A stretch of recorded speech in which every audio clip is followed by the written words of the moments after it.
विरोधकांच्या पोटात पोटशूळ उठले आहे। विरोधकांनी बदलापूर घटनेचे राजकीय भांडवल करत आजचा बंद पुकारला होता। काल पत्रकार परिषदेत पीडित कुटुंबाला न्याय मिळवून देण्यापेक्षा मुख्यमंत्री आणि दोन्ही उपमुख्यमंत्री यांच्यावर टीका करण्याचा एककलमी कार्यक्रम कालच्या पत्रकार परिषदेत पाहायला मिळाला।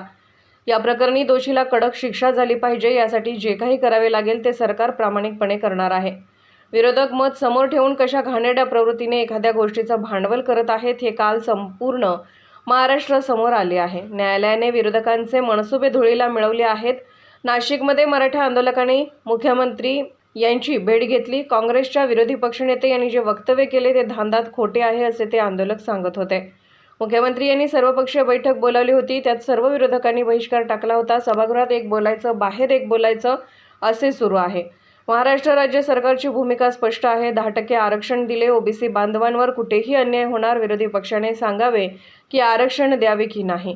हा सर्व हायकोर्टाचा अवमान आहे। एखादी व्यक्ती जेव्हा न्यायालयात जाते तेव्हा त्यांना न्याय देणे त्याचे योग्य की अयोग्य हे न्यायालय ठरवत असते। काही लोकांना न्यायालयाचे निर्णय मान्य नाही, ते जेव्हा त्यांच्या बाजूने निर्णय दिला जातो तेव्हा ती संस्था चांगली आणि विरोधात दिला की त्या संस्थेला बदनाम करण्याचा प्रयत्न केला जातो। आपल्या सगळ्यांचं स्वागत करतो। एक 2-3 महत्त्वाच्या विषयासाठी आज पत्रकार परिषदेचं आयोजन केलं। एक म्हणजे आता 12:30 वाजता माननीय राज्याचे मुख्यमंत्री आणि दोन्ही उपमुख्यमंत्री मुख्यमंत्री माझी लाडकी बहीण योजनेच्या कार्यक्रमाला येत आहेत। पालकमंत्री महोदयांशी माझी चर्चा झाली, प्रशासनाशी चर्चा झाली।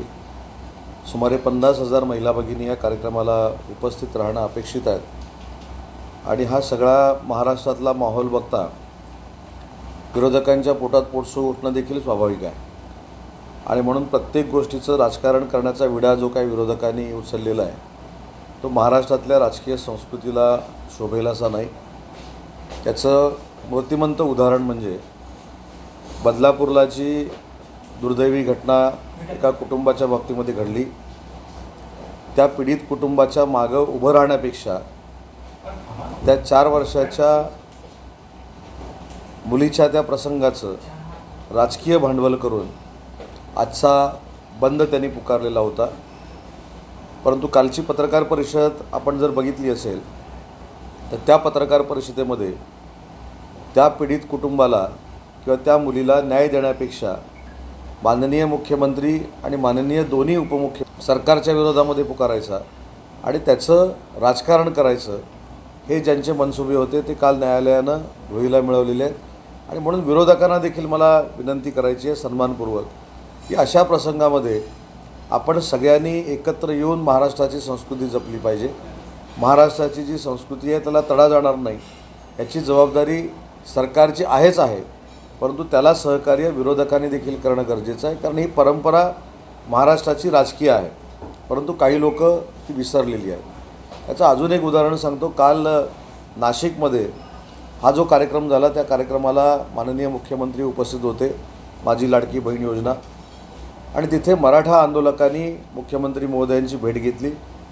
त्याच्या अगोदर मी मराठा आंदोलकांची भेट घेतली आणि त्याच्यातनं असं निष्पन्न झालं की काँग्रेसच्या विरोधी पक्ष नेत्यांनी जे काय मराठा आरक्षणाबाबत वक्तव्य केलं होतं ते धादांत खोटं आहे असं ते आंदोलक आम्हाला सांगत होते। आणि प्रदेशाध्यक्षांनी सांगितलं की विरोधी पक्ष नेत्यांनी जे काय मराठा आरक्षणासंदर्भात वक्तव्य केलेलं आहे त्याच्याशी काँग्रेस पक्ष सहमत नाही। आता हेच तुमच्या लक्षात आलं असेल की एकानं सोबत आहे म्हणून सांगायचं आणि दुसऱ्यानं सोबत नाही म्हणून सांगायचं आणि समाजामध्ये धर्मामध्ये तेढ निर्माण करायची आणि त्याचा उपयोग फक्त मतासाठी करून घ्यायचा, हा काही लोकांचा उद्योग बनलेला आहे।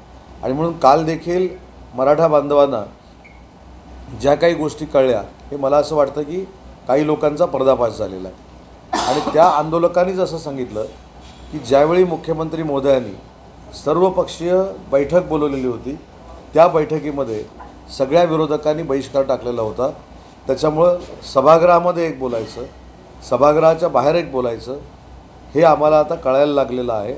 आम्ही जे महाविकास आघाडीच्या मागं उभं राहण्याचा प्रयत्न केला तो आता आमचा भ्रमनिराश झाला आहे असं सांगणारे मराठा आंदोलक देखील काल आम्हाला नाशिकला गव्हर्नमेंटने छत्रपती शिवाजी महाराज कर्जमाफी योजना जाहीर केली होती। काही लोक कोर्टात गेले, कोर्टाने निर्णय दिला तर पूर्ण राज्यामध्ये जवळजवळ 9 लाख लोक असे आहे की ज्या पीक कर्जाच्या याच्यापासून 7-12 कोरा कधील वाट पाहत आहेत, त्यांना पैसे आले नाही. दुसरीकडे इथले कंत्राटदार ज्यांना 600 कोटी रुपये गव्हर्नमेंटचे घ्यायचे आहे, 2 महिन्यापासून ते उपोषणाला बसलेले आहेत.